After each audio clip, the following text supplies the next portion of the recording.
Hi there, and welcome to this episode of the Guns Magazine podcast. I'm your host and the editor of Guns Magazine, Brent T. Thanks for joining us here on one of the world's biggest gun talk programs as we talk to the interesting folks who make up the world of shooting. Well, today's episode, it's kind of a continuation of last week's episode.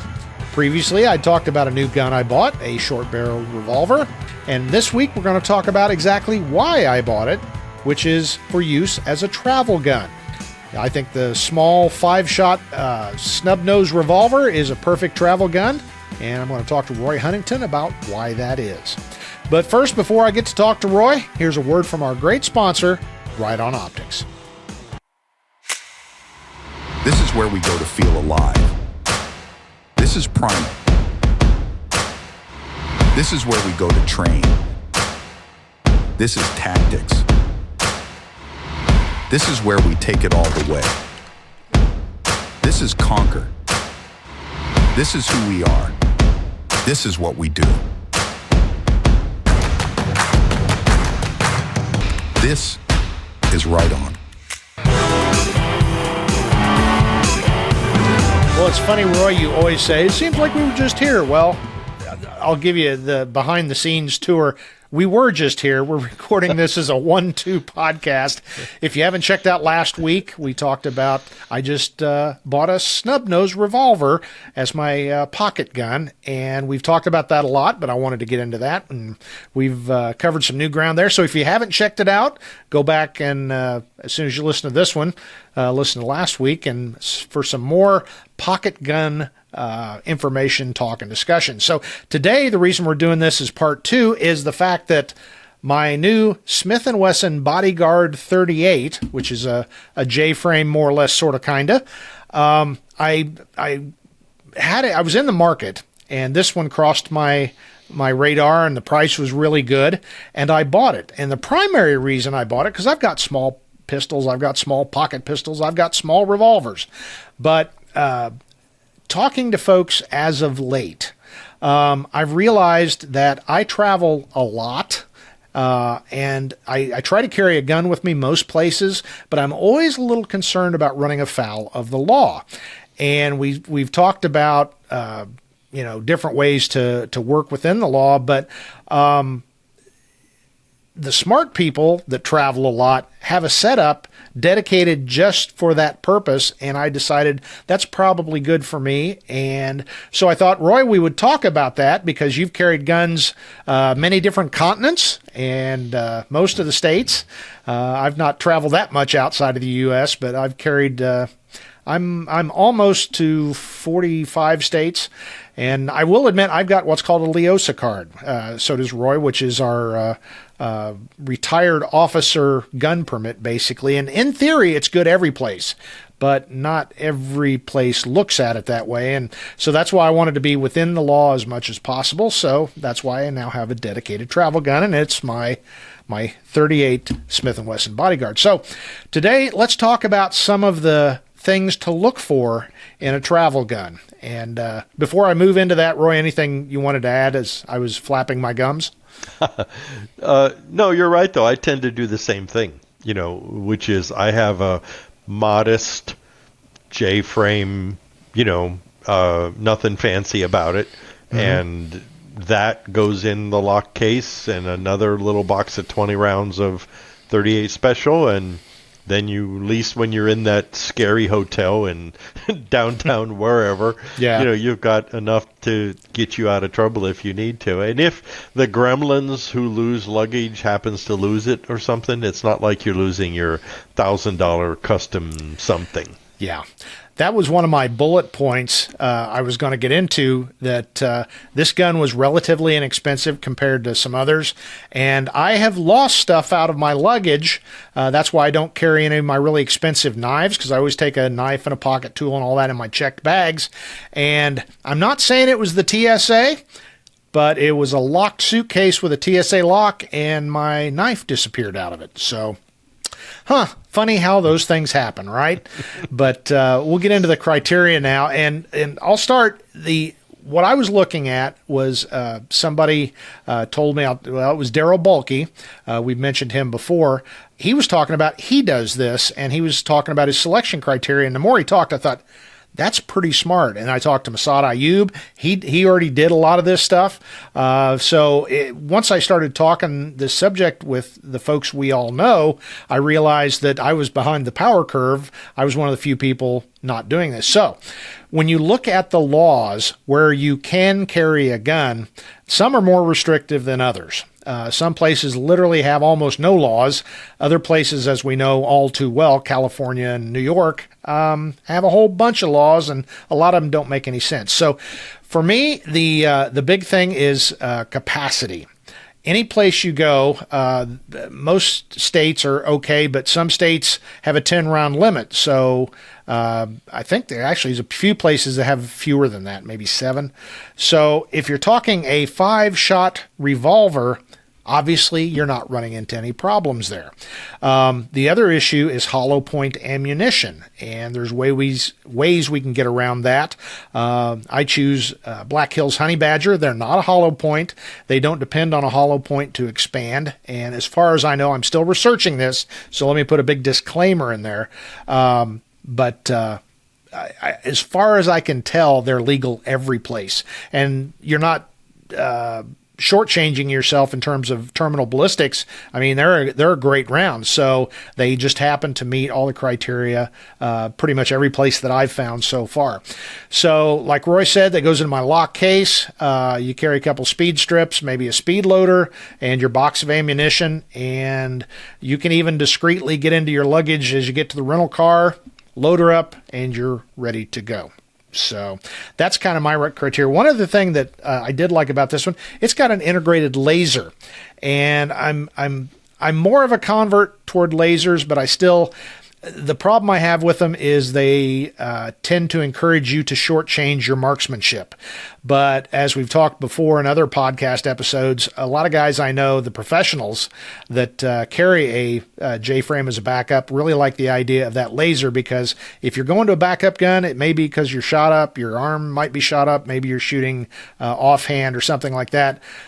In a situation like that, especially if things are getting up close and personal, a laser can be a real help in that last-ditch situation. So you don't have to use it, and I don't generally use it. I use the sights, but it's also nice to know that it's there and it's on at 10 yards. So that was kind of my criteria, and like I said, this is my main travel gun, and I also like to stick it in a pocket. It's got a little more oomph than my 380 that I usually keep in my pockets. So there you go, Roy. Your critique, criteria, or thoughts? I think what you're doing is very smart. You know, it's funny. I don't know if it's a cop thing or what, but I do the same thing. You travel, you have a gun, you have a knife, you have a pocket tool. You know, if I'm allowed to have OC, I usually have something like that in the luggage. For me, one of the reasons why I don't mind flying with a revolver is because those TSA people are not all certified firearms experts, and even though with most airlines, when you check in, they have you open it up, they have you prove that the gun's not locked or is the gun's not loaded. You sign an affidavit, they put it in the box, you close it, you lock it, you're done. Well, I happen to know that then sometimes I have actually been called to TSA because they want to look at the gun again. I have no idea why they need to do that. But so basically that these people who are not real educated and they're handling these guns, I'm a little more at ease if it's a revolver, especially because when I travel, I always put a padlock through the crane, the hole where the cylinder is. And so you open the cylinder, you clip a padlock around that, and now that gun is inert. You know, yeah. I mean, you can't close the cylinder. You can tell at a glance what's going on. I like to use a combination lock there, so that way you don't have a key if you lose your key, right? Yep. And it just keeps those sticky fingers out of getting themselves into trouble. So and so plus, I don't know, even as old as I am, as around guns as much as I've been, when you see a semi-auto pistol sitting on the counter and the slide's closed and the magazine's in, it's hard to tell what's going on. Yep. You know, Yep. I mean, with a revolver, with more often than not, you can look and you can see there's bullets in it.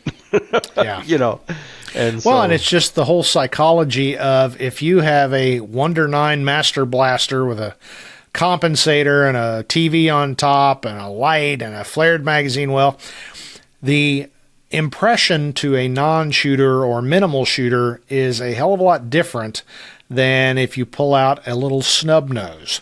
It's kind of that thing we talked about a couple of podcasts ago about your vehicle weapon. Are you going to carry an AR or are you going to carry Grandpa's lever gun? And it was funny, after we did that one a few episodes back, I talked to several of my cop buddies. I said, what's your take on this? They were all kind of the same. It's like, why do you got an AR? You know, or what are you going to do with it?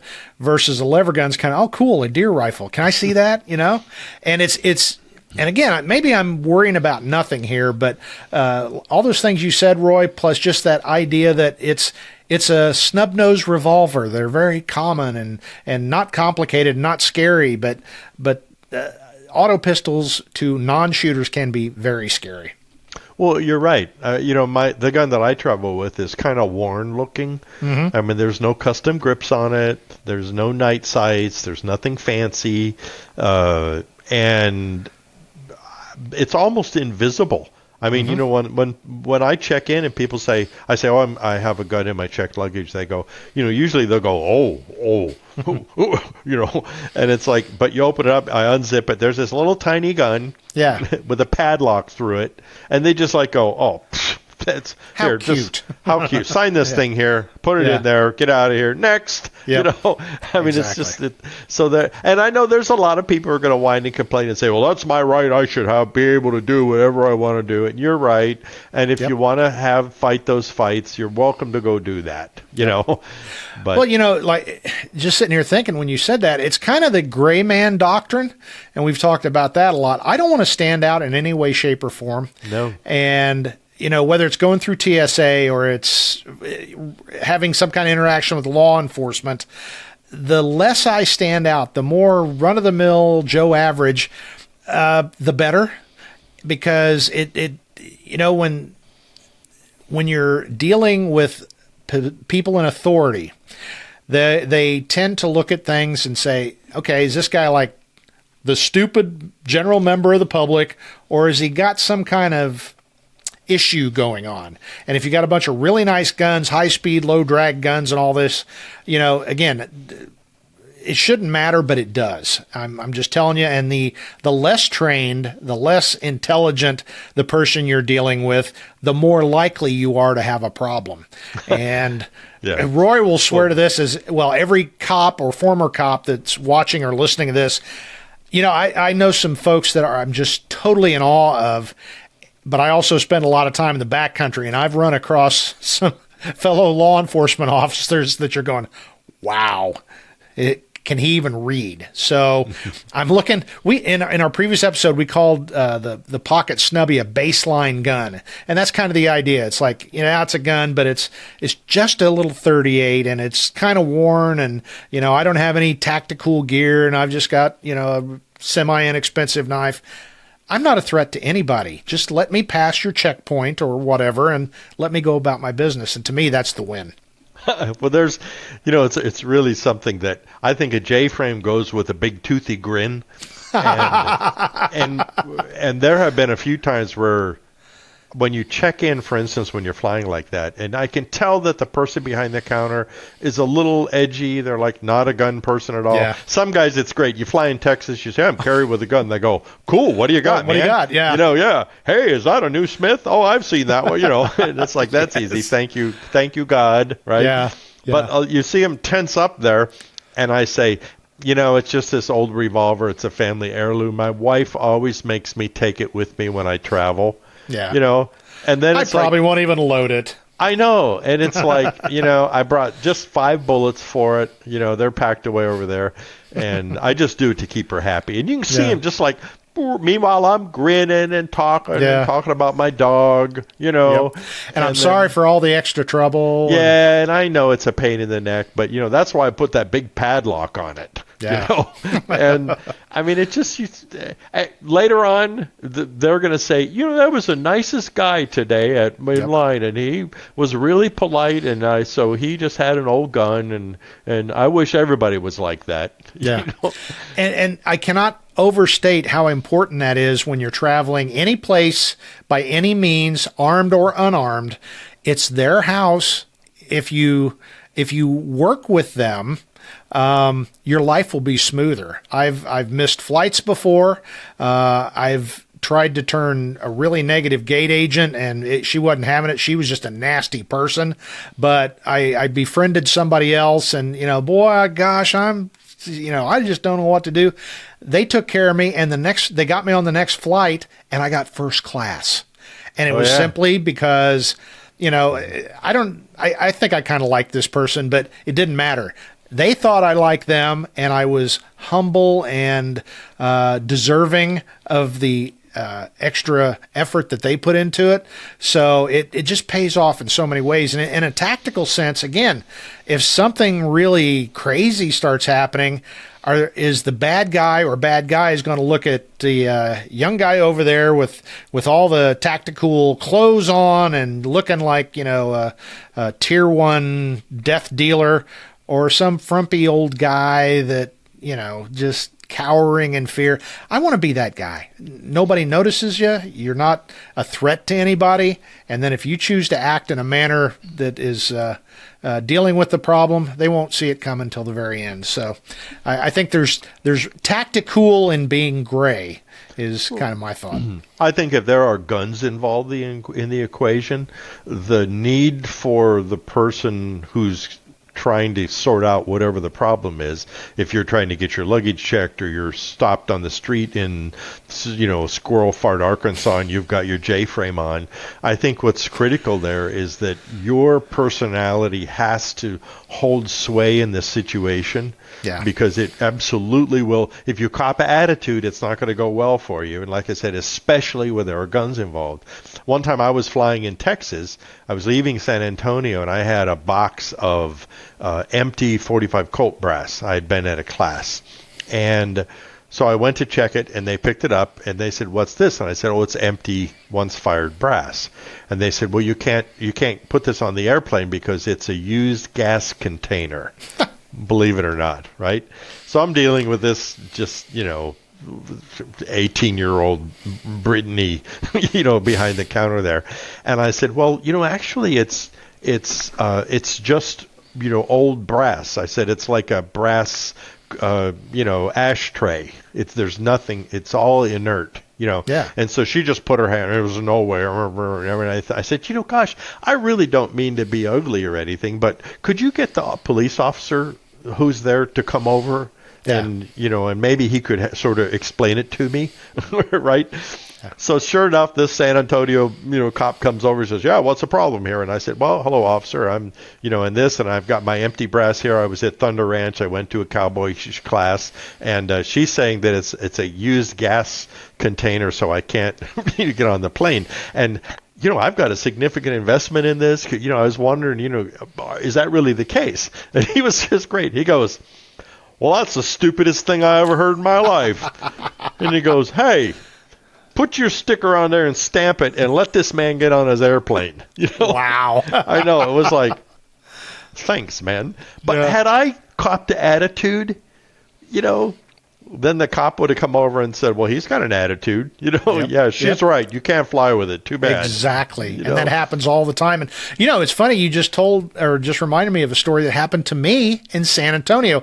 I've told everybody I know of all the places I've been, other than, say, New York, California, and I don't have much experience because I don't go there for that very reason, but I'm in San Antonio quite a bit, and they are the most thorough about checking everything.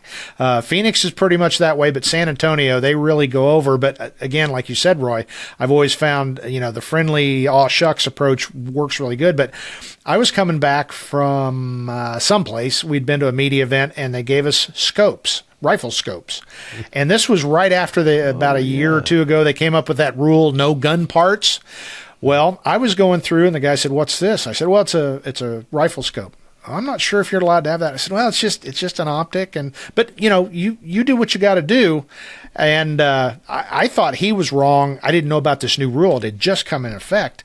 And they kind of conversed. I said, "Man, I'm sorry. I'm holding up the line." And, "Oh, yeah, just put it in." So somebody else who was there, who shall remain nameless, who has a pretty high opinion of himself, and "I cannot believe that you people..." Yep. He had to check his. And we're sitting at the gate because we were all kind of in the same area. "How'd you get yours in your backpack?" I said, "I was just nice to the people." That's right. Just be nice.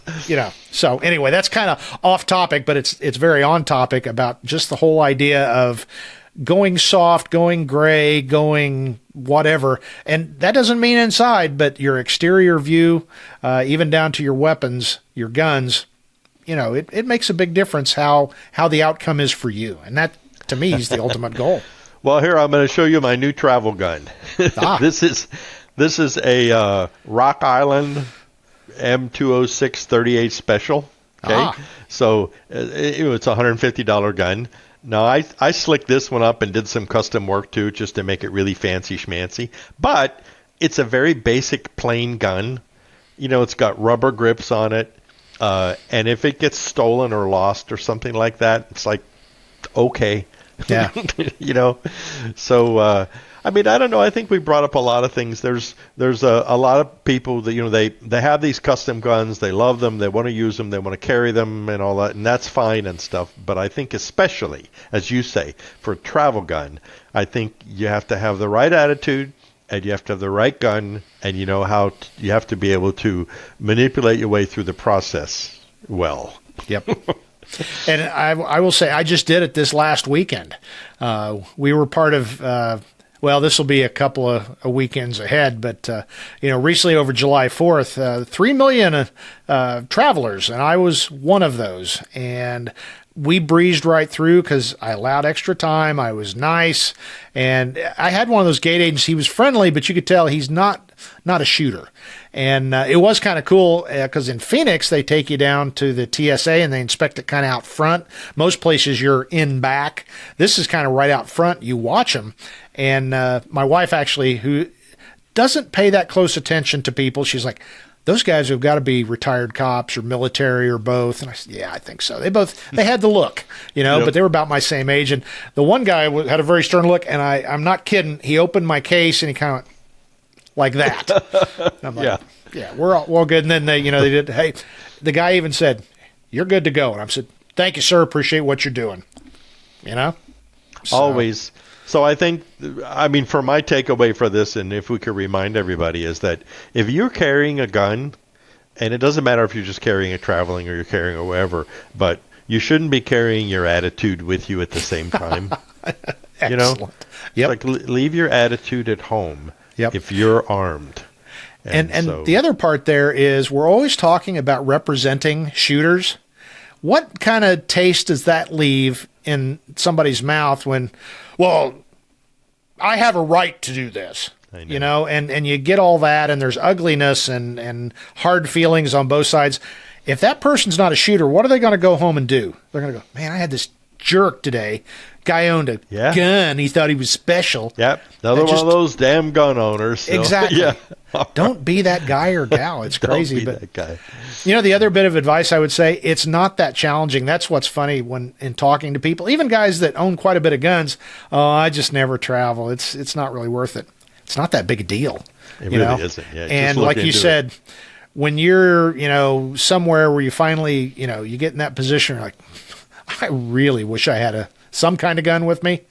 You'll be glad you did. It's worth the few extra minutes, and it creates a little anxiety for me. I don't know why. I'm completely legal and all that, but there's that bit of anxiety.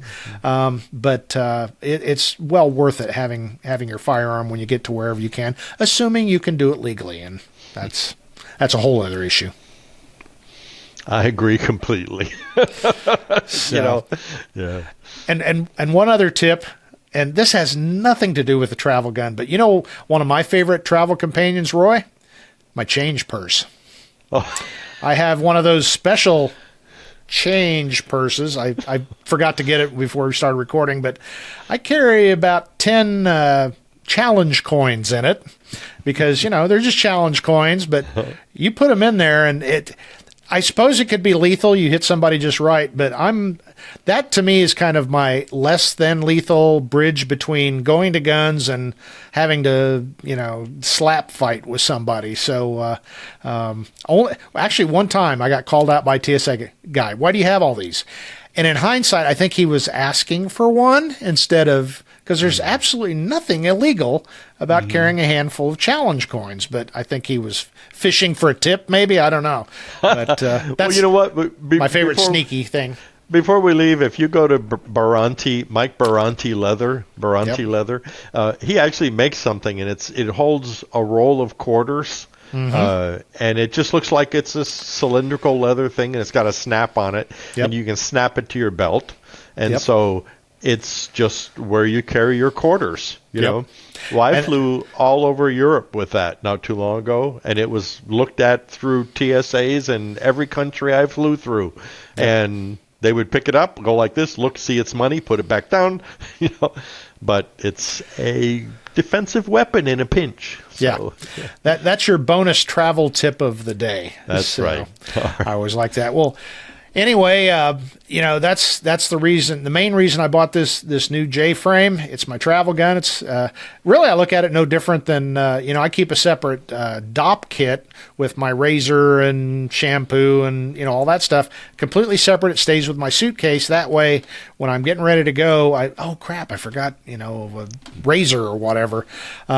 So that's kind of this gun. It'll be my ready to go to the airport kind of gun. So. Anyway, if you're watching on YouTube, leave some comments down there. We like to see what your thoughts are and what guns you carry legally when you're traveling. I'm always looking, even at my age, I'm always looking for the next great idea, and I have no problem whatsoever stealing it from you. So if you've got a really good idea, leave a comment, or you can reach me at editor@gunsmagazine.com, and if you want to talk to Roy, I'll send it to him. So anyway, Roy, I think we're pretty much on the same page, and we're probably not like the guys that fly out weekly, but we do our fair share of traveling, so I'm pretty experienced with carrying guns, and I think this is going to make my life a little simpler and less anxiety prone. So just remember, smile when you say that. Smile. That's right. All right. Well, Roy, thank you very much, and we'll do it again sometime soon on the Guns Magazine podcast. It's always fun talking to Roy Huntington, and hopefully we gave you some tips and ideas if you're going to put your own travel gun together. Before we go, there's a couple things I'd like to remind you. First is hit the like and subscribe button so you become part of the Guns Magazine family, and you'll be notified whenever we do anything here on the FMG Publications YouTube channel. Also, please visit our websites. That would be Guns Magazine at gunsmagazine.com, American Handgunner Magazine at americanhandgunner.com, and americancop.com. We'd also like to remind you of our great sponsor, Riton Optics. We really appreciate them coming on board.